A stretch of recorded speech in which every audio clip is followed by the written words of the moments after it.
So, hello. Today I'm very happy to welcome Dr. Nikolaus von Jacobs, partner at McDermott Will Emery, as our guest. Nick, welcome to our show. Many thanks, Sammy. Good to speak to you. So, tell me about your company, McDermott Will Emery. What are you doing? Well, McDermott is an international law firm with a US base, and we're spread across the US as well as Europe, and we are a full service firm, i.e. we service all areas of commercial law, you would say, which is quite a difference to other firms. I myself, I'm working in the transactional practice where we are very strong in transactions, namely in private equity, where I find my place. Perfect. And you're based in Munich? I'm based in Munich. In Germany, we have 4 offices exactly. Düsseldorf, Frankfurt, Cologne, and okay. You already said a little bit about it, but can you expand maybe 1 to 2 sentences what you exactly do at McDermott Will Emery?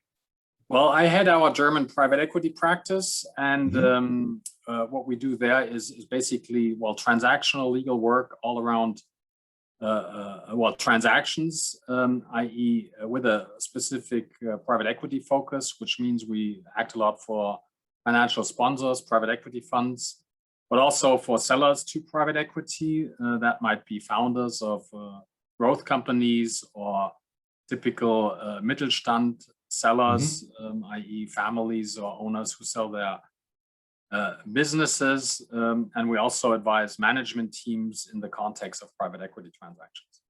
Okay, perfect. So that already tells us a little bit about your ideal customer. So on the one hand, it's basically these private equity firms that want to acquire companies. And on the other hand, it's either the owners or the managers of companies that will be acquired. Did I miss any customer that you also could serve? Well, no, I think that's quite correct the way you put it, right? That's quite adequate. I mean, having said that, we obviously also advise selling private equity funds, i.e. funds who sell their portfolio companies.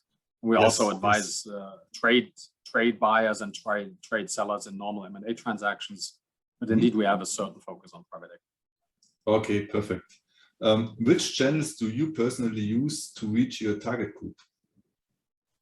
Well, I think it's various channels. So, I mean, for one, it's obviously, one-to-one meetings within the network or with a new network. We simply have lunches and meet up and build the bridge and gather, present obviously your skills and your credentials, but more than that, obviously it's also a chemistry issue. So you bond and build relationships.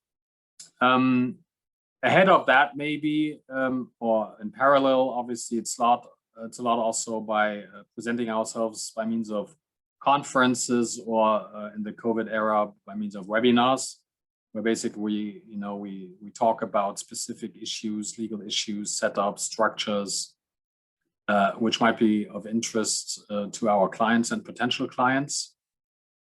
And then obviously what at least I do a lot as well is, market via social media, via the various renowned channels, in particular, certainly LinkedIn. Yeah, what you said is quite interesting. One might think that with these millions and billions of private equity transactions, it doesn't have anything to do with a person. But what you said is it's quite important to have a chemistry before you start working together.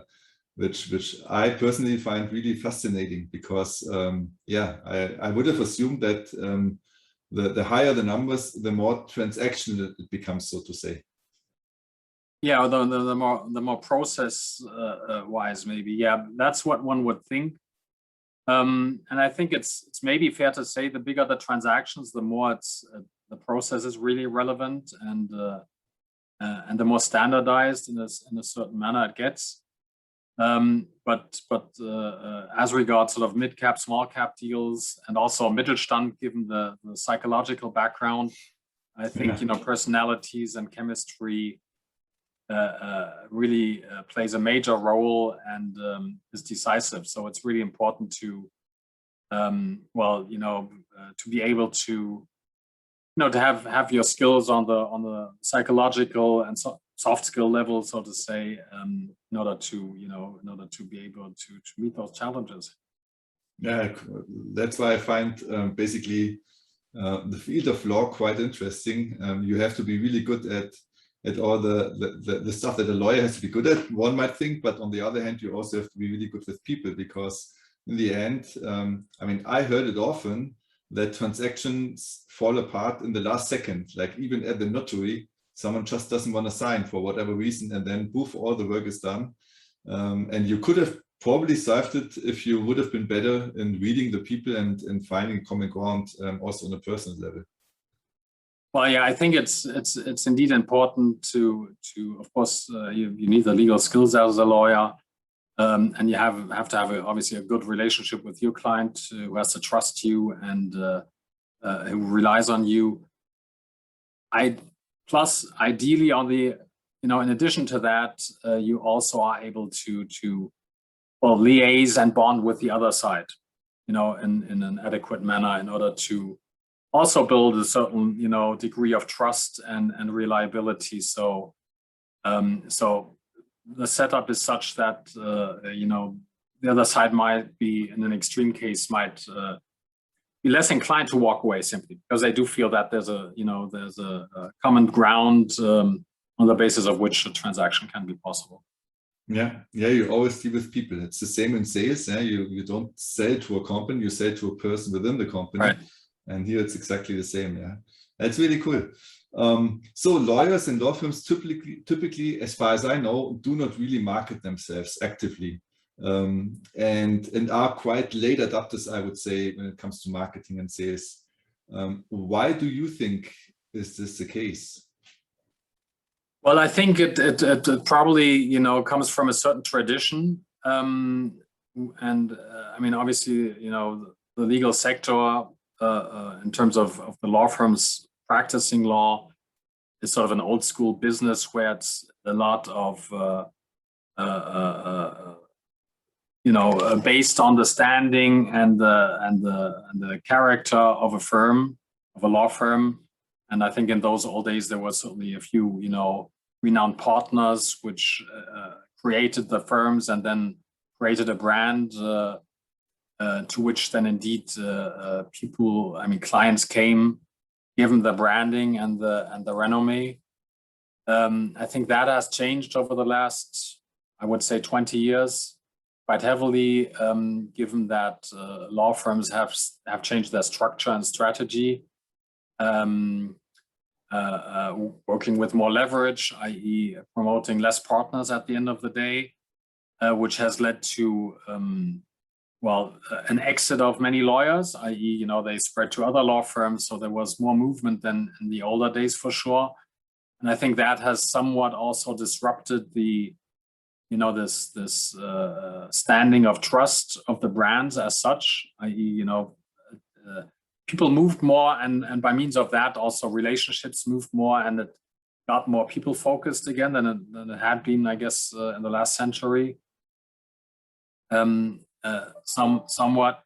So I think that certainly was something which changed the whole setup of law firms, right? So in the very old days, you were able, you as a young lawyer, you stepped into a law firm, and unless you sort of stole the silver spoons, you could be quite sure to make it a partner, on the assumption that your legal qualifications and generally, obviously, your personality were a good fit. And I think that has changed and has led effectively to a higher competition. Last not least also because international firms have entered the German market, so then competition overall has increased. And I think by now that has led to, legal services becoming more of a people business than they have been at least 20 years ago, is my impression from my own career. So, and by means of this, I think, given that it's more of a people's business, you have to find, new ways as compared to those earlier times, new ways and manners to connect to people, right? From from lawyer to client, from lawyer to contact, and that obviously gives you the opportunity and challenge, if you like, to make use, obviously, of all more modern and new routes in order to market yourself and the firm you're working with. Yeah, absolutely understandable. I mean, with my company, we tried at some point also to attract the law firms as potential clients, but we learned quite fast that the structure of law firms is usually such that even a partner at many also bigger companies doesn't have a lot of budget and cannot just say, yeah, I'm going to try this to build personal relationships with potential clients. So, and in such, they are not like a normal business where they have someone responsible for sales and marketing and they have a budget and they can try things out. It felt more like people are on their own.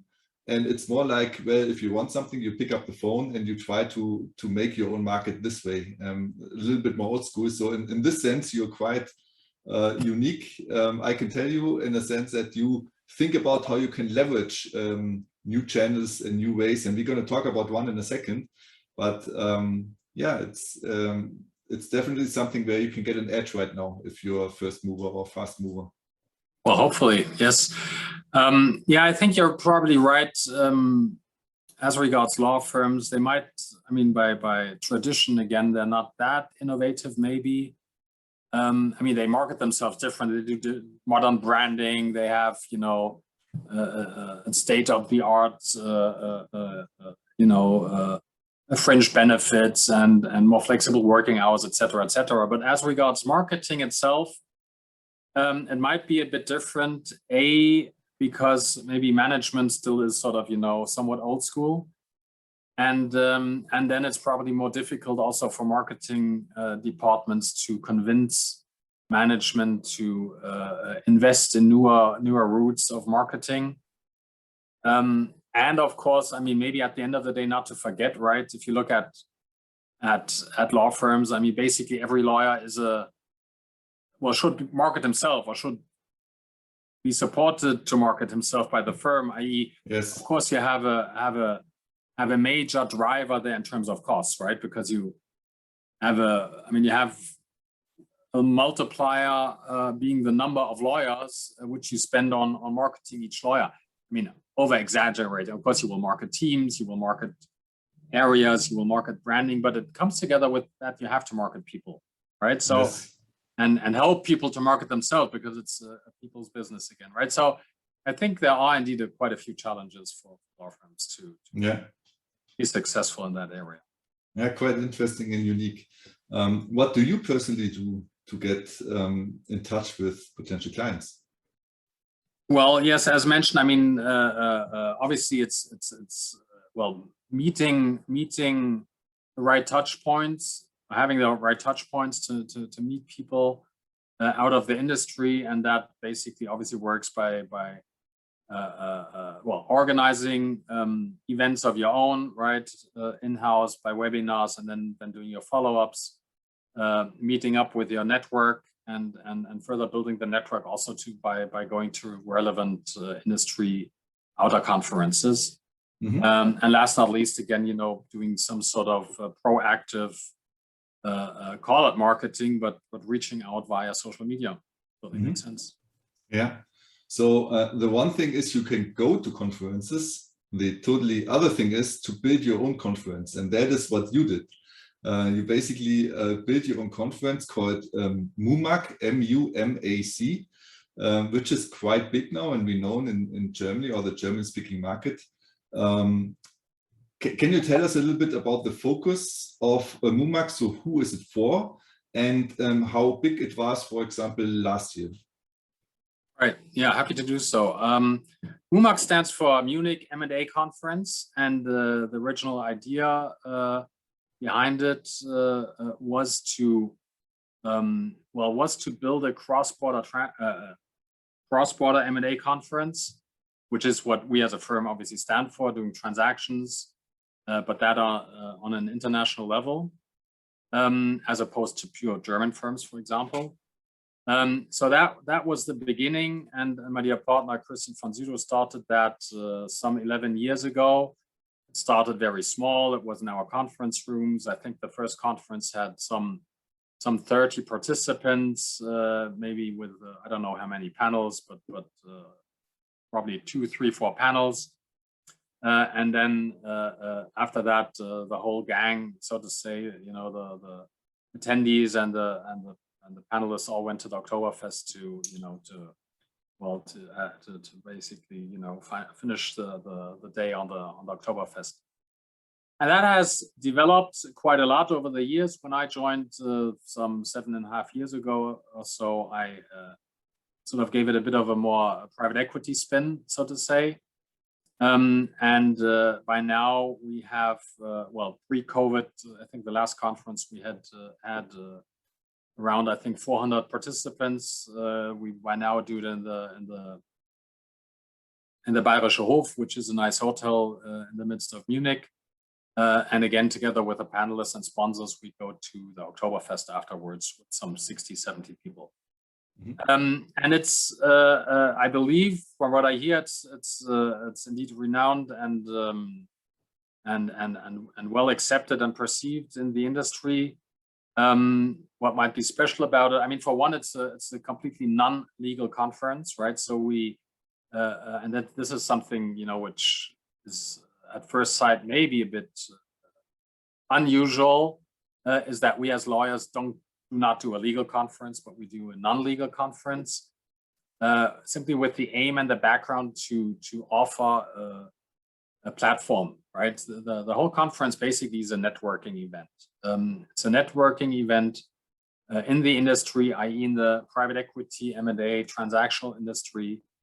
Participants typically are M&A advisors, private equity funds, companies, us lawyers, obviously, other types of advisors, data room providers, accountants, etc. Right?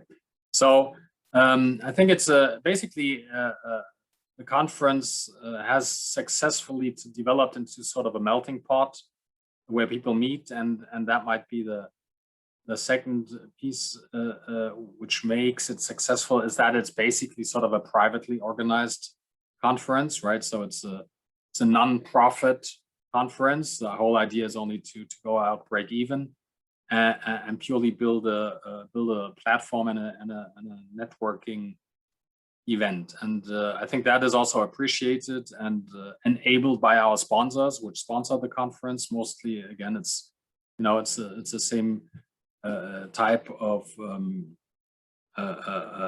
firm or advisor as described. I likely like the participants themselves, and we sponsored obviously also, from our part, and I think that's probably why it has developed into a very well perceived conference. I mean, that was the last time when it took place physically. Last year, we obviously were forced to have to change the format. We decided to not pause, to continue, and instead to continue the conference. We did a virtual conference, not by means of a Zoom webinar. We thought we want to stick to something special, so we had a live stream from the Bayerische Hof. So we had various panels who sat together live in the Bayerische Hof, and that was there was a live stream then live stream plus on social media, etc., etc. So that was quite a different format. Still was very successful. We had more than 850 registrants and I think some 450 participants over the day, with I think at a time always more than 250 who participated. And obviously in terms of looking at the marketing aspects, the format was obviously different, not only that it was virtual, but as a consequence, it was not a networking platform, the conference. So I think for one, it was more about obviously the content. I think our content, we try to make it as cutting edge as possible. And I think we're not bad at doing that. But of course, at the end of the day, it's the talk of the day, which the participants experience themselves. I think the real benefit also of the conference was shifted a bit, I would say, as that it was more about transporting content really on a more regular basis. So in addition to the live stream, we made use of the content a lot and shared it later on via social media again, and various channels. Also put the videos on YouTube, etc. Right? Yes. And this year again, it will take place on 29 September. Given the circumstances, we will do it virtually again. And I think we had a learning curve, so worked out fantastically well, luckily, from a technical perspective last year. But I think that we, saddled further up this year by means of the way we marketed, the way we, the sponsors are able to present themselves, the way we will again be able to make use of the content via social media. So I think there's a lot of improvement.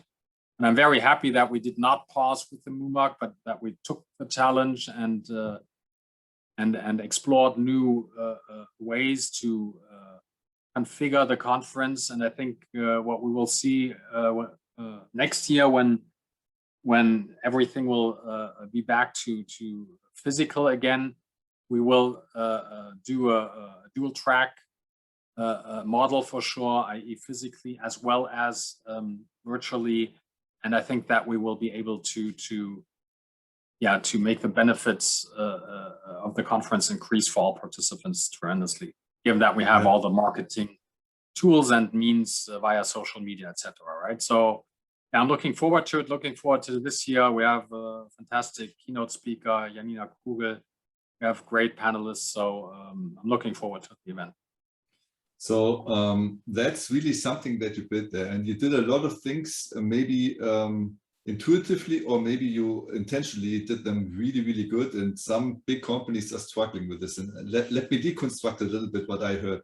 So first of all, you build a conference not centered around your company, but centered around providing value for your target group.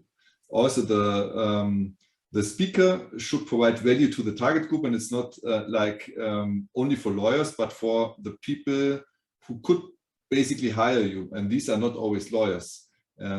So they get some value out of it. So this is really good. You started small and learned how it goes, and then you grew over time. That is natural. But you also, when the pandemic hit, basically put everything online. And then plan to do a hybrid event, which is the future of events. Everybody I talked to said, yeah, the future is hybrid. You just do it. That's amazing. So I can only say congrats to what you built there over time. This is really something. And if you would basically have to put a value of money behind that, that is worth a lot of money what you do. Because if you just have to think about what you have to pay for a booth at a conference, if you just attend as a company, that is already like serious money. But if you can basically be the one hosting a conference, you definitely get a lot of positive value out of this in your target group. So that is really, really good. So let me just go back to the, because I'm curious, and I'm asking this because I think it's also something that many companies should aim for. Build your own industry conference if there's not something already really big. So let's go to the very first days that you remember. So how did you get the very first attendees and the very first speakers for one of the first conferences? Yeah, well, the beginning was, I think the format and the setup has changed over the years, right? I think at the beginning it was really, it was more of us lawyers together with clients who were invited, but potentially was indeed more a bit of a legal talk together with clients, but probably with sort of more of a legal perspective, let's put it that way, right? Legal perspective on transactions, and then shifting over to more general subjects, right? And over time, indeed, I think we learned, or we considered that it makes more sense to involve well, if you like, put the audience on stage, right? And maybe sort of, you know, moderate as panel chairs, but not necessarily, right? So we're more than happy if our sponsors moderate the panels, etc., right? So and the idea was meant to yeah, indeed shift the focus away from us and more to the content, to the participants, to the market, and give something to the market, if you like, right? And I think that's yeah, I think that culminates really in people being at an event where they feel this is exactly sort of their stuff, but they're not dragged into something, right? I mean, they basically created themselves. It's all about the network. It's all about the discussions they have on the floors. Of course, they listen to the panels. What I hear, they like the panels and the content. But again, I think the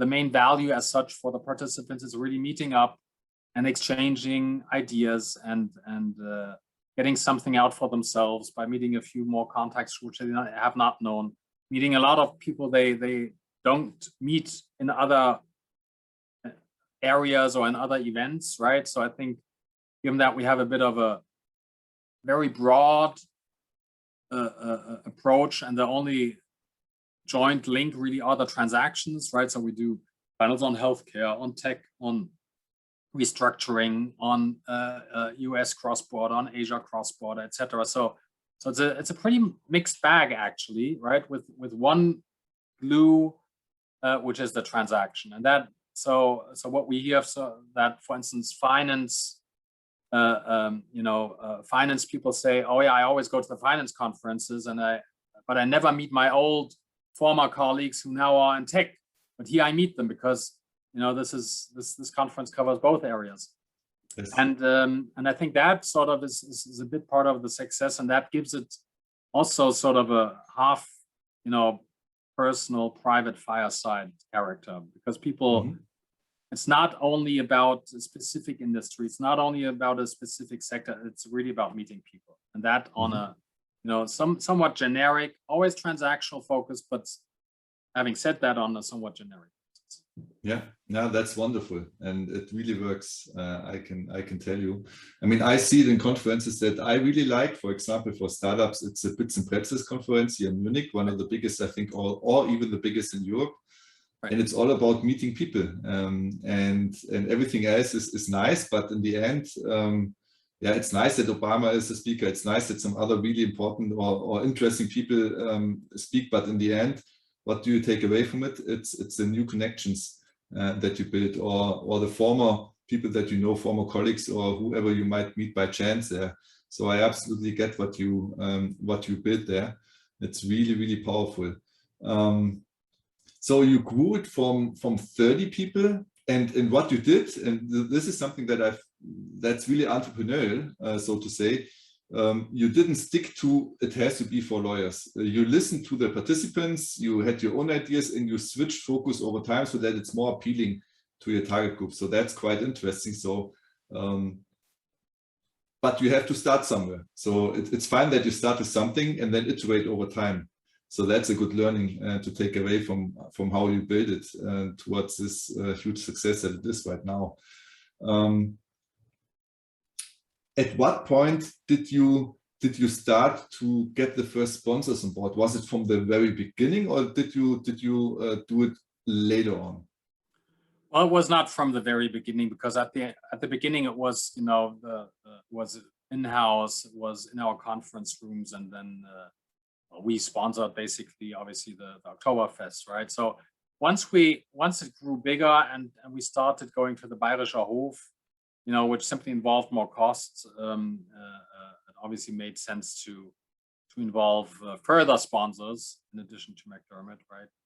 And I think that that's where it started, really. Again, it's a break-even event. It's not profit-oriented. And I guess that's probably also part of the charm of it, right? It's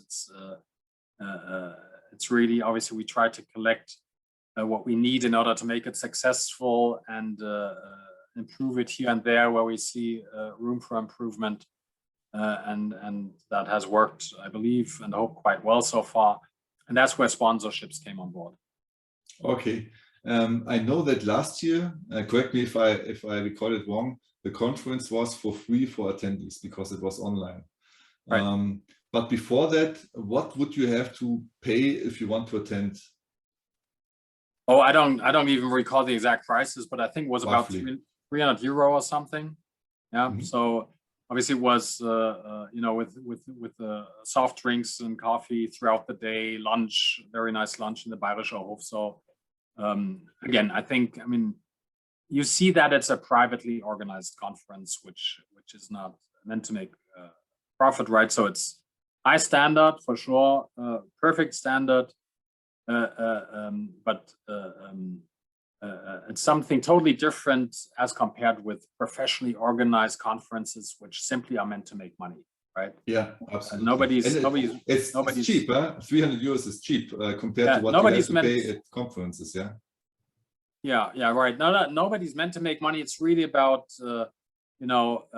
giving to this community an event, a marketplace, a networking platform to prosper and benefit from. Mm-hmm. So how do you personally measure success for MuMAC, for your conference? I think that's very difficult probably to measure success. I mean, it's for one, I mean, obviously you listen to the reputation, and you quite often after the conference hear people saying how much they liked it. And also ahead of the conference, sometimes you hear people who tell you, oh, I heard of this conference. I didn't even know you were doing this, but A, B, and C told me, and I didn't even know about it. So it's a bit about this, we'll call it propaganda, or what you hear, mouth to mouth, beforehand or afterwards.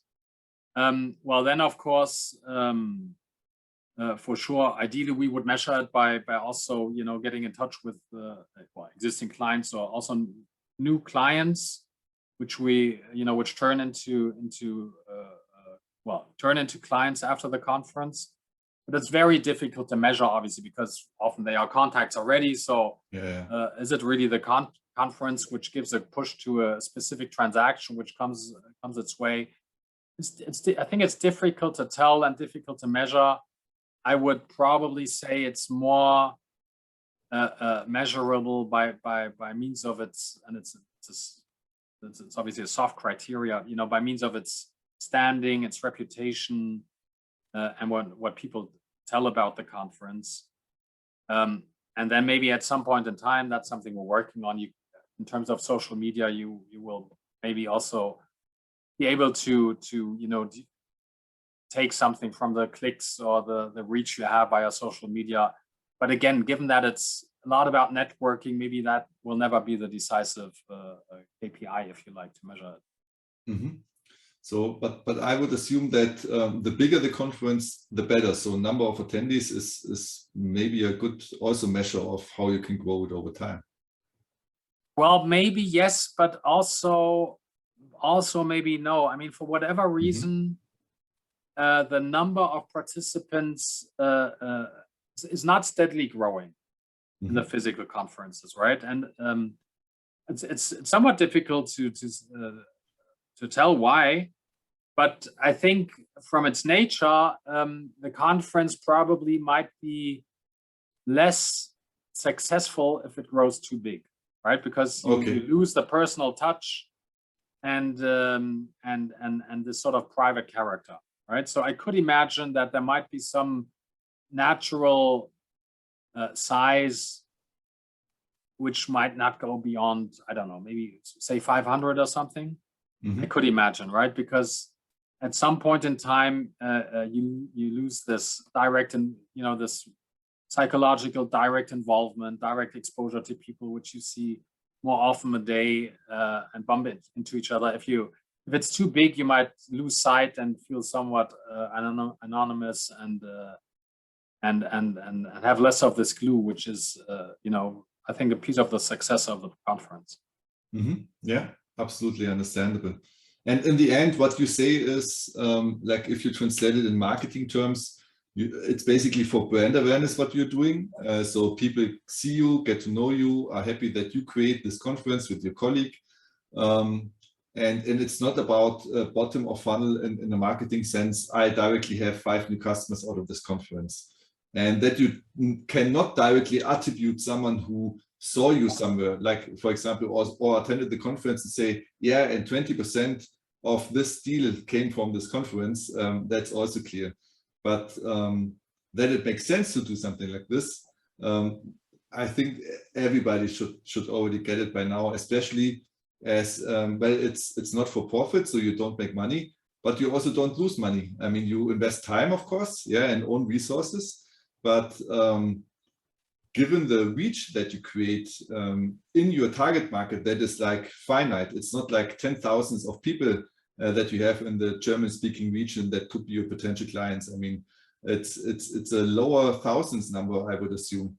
You have a pretty good penetration of so to say your market. So that is really, really good. Thank you. Yeah, hopefully. What advice would you give someone like me, for example, who really actively thinks about starting something similar for, of course, a different target market, a different persona, but something quite similar, our own conference? Yes, well, it's probably difficult to say or to recommend. I mean, what I can simply take, from our experience is really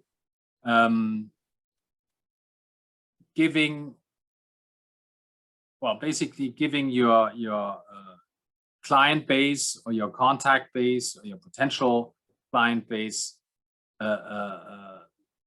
room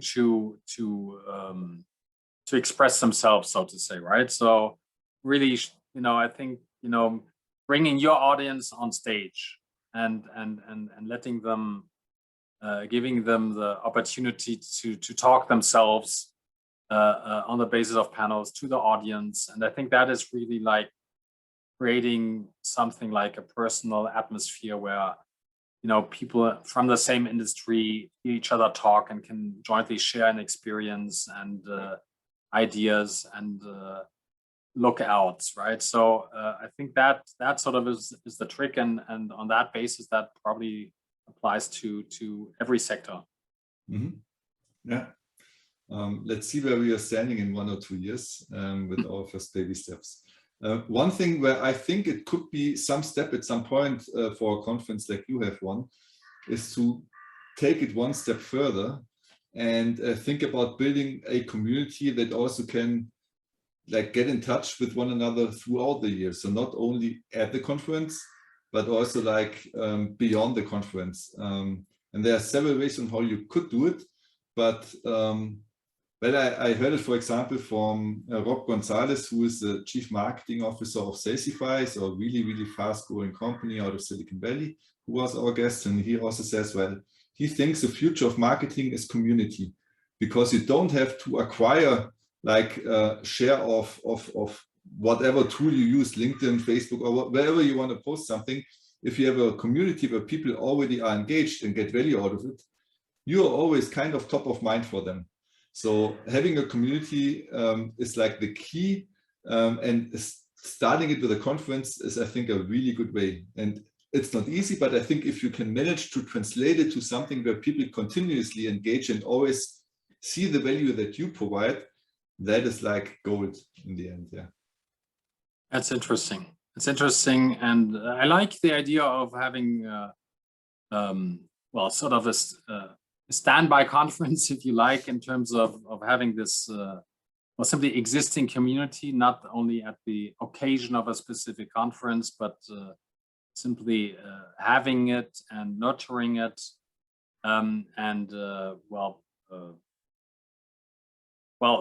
Be surprised, Sammy. I have some ideas which I'm tossing back and forth, and something I'm working on. Very good. So we're already at the end now, and I have my 5 rapid fire questions for you. What do you do to keep body and mind fit and sharp? Well, difficult question. I mean, given that I'm an old white man, No surprise, by now I ended up doing bike ergometer Pilates to try to keep my body in shape quite unsuccessfully to this point. And in addition, it's basically reading a lot and also starting meditation. Very good. Do you have a favorite business book? Well, plenty, but it continues to be one of my favorites because it was somewhat typical for the beginning of my career, Monkey Business. Okay. We put it into the show notes. And by the way, we will also put the link to the conference into the show notes. So if anyone is interested in attending, they can directly click on it and like be part of the conference. Do you have a favorite business leader that you follow? Also various, but for sure, Ray Dalio. And who should be our next podcast guest and why?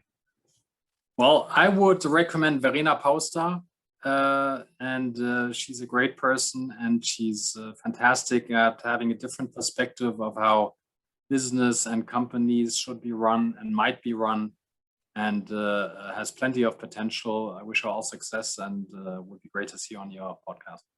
Okay, I will try to reach out to her. And now you can directly address our audience, anything that we can help you with, Nick. Well, maybe not help us, but I would love to help your audience and simply invite them to join MuMAC as you have proposed. Very good. So we put it into the show notes. If anyone is just listening to it, it's I think really simple to find. It's MuMAC. MuMAC and then conference. Just type it into whatever search engine you use and you will find the right website. You can attend for free again this year, I assume. Exactly. It's also free this year. So join. There's no reason not to if you're in this industry. You get something out of it. And I saw it last year, so it was quite interesting, even for me, who's not a specialist in this field. So yeah, go there, check it out. And give feedback to Nick and his team, because the more feedback they get, the better it will be. Where can people get in touch with you best if they want to reach out to you? Well, easiest probably LinkedIn, and more than looking forward to lots of contacts. Good. We put your LinkedIn profile link also into the show notes so people can directly get connected to you. So it was a real pleasure, Nick. We learned a lot, and thank you so much for everything that you provided also for free here. Well, many thanks to you and your time, Sammy, and always great talking to you and working with you. Thanks.